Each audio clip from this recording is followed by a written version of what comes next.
இன்றைக்கு தோழர் நல்லக்கண் அவர்களுக்காக முதலாக திறக்கப்பட்டிருக்கக்கூடிய எழுப்பப்பட்டுள்ள சிலையை திறந்து வைப்பதில் உங்களோடு சேர்ந்து திறந்து வைப்பதில் மிகுந்த மகிழ்ச்சி அடைகின்றேன். அந்த வாய்ப்பை கொடுத்த உங்கள் அத்தனை பேருக்கும் முதல்ல என்னுடைய நன்றியை நான் தெரிவித்துக் கொள்கின்றேன். தோழர் நல்லக்கண் அவர்களுக்கு சிலை அமைச்சிருக்கிறது மூலமாக இன்றைக்கு இந்த சமூகம் உண்மையிலே யாரை நாம் கொண்டாடணும் அப்படிங்கிறத இந்த நிகழ்ச்சியின் மூலமாக இந்த அமைப்பினர் மிக தெளிவாக சொல்லியிருக்கிறாங்க. இதை ஏன் சொல்கிறேன், இன்னைக்கு மக்களுக்கான கள போராளிகளை கொண்டாடுறதை விட இன்ஸ்டாகிராமில் செல்ஃபோனில் ரீல்ஸ் எடுக்கிற போராளிகளை தான் இன்னைக்கு சமுதாயம் அதிகமாக கொண்டாடிட்டு இருக்கு. ஆனால் போராடினா எதுவும் கிடைக்கும் அப்படின்னு உறுதியாக நம்பியவர் ஐயா நல்லக்கண்ணு அவர்கள்.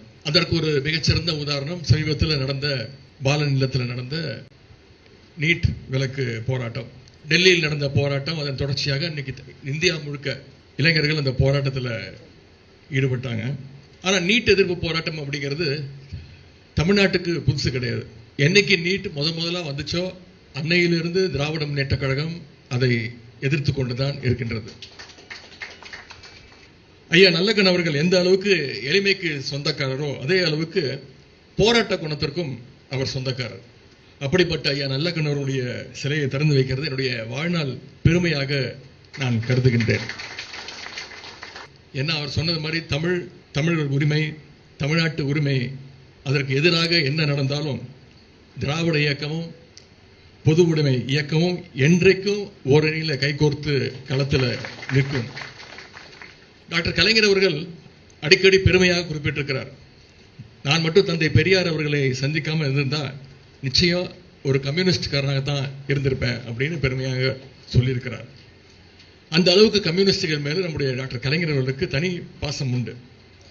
கலைஞர் வழியில் எங்களுடைய தலைவர், கழக தலைவர் அவர்களும் எப்பொழுதுமே கம்யூனிஸ்ட் தலைவர்கள் அவர் மீது தனி பாசம் கொண்டவர், மரியாதை கொண்டவர். ஐயா நல்லக்கண் அவர்களை அடிக்கடி சந்திப்பதை வழக்கமாக வச்சிருந்தவர் எங்களுடைய தலைவர் அவர்கள். குறிப்பாக நல்லக்கண் ஐயாவுடைய பிறந்த நாளைக்கு அது என்ன வேலையாக இருந்தாலும் சரி அவருடைய வீட்டுக்கு முதல்ல போய் அவருடைய வாழ்த்துக்களை முதல்ல பெறக்கூடியவர் எங்களுடைய தலைவர் அவர்கள் என்பதை யாராலும் மறுத்துவிட முடியாது. ஐயா நல்லக்கண் அவர்களுக்கு தமிழ்நாடு அரசுடைய மிக உயரிய விருதான தகைசால் தமிழர் விருதையும் வழங்கி பெருமைப்படுத்தியவர் எங்களுடைய தலைவர் அவர்கள். நல்லக்கண் ஐயா அவர்கள் மறைஞ்சப்போ அவருக்கு முழு அரசு மரியாதையும் கொடுத்தவர் எங்களுடைய தலைவர் அவர்கள்.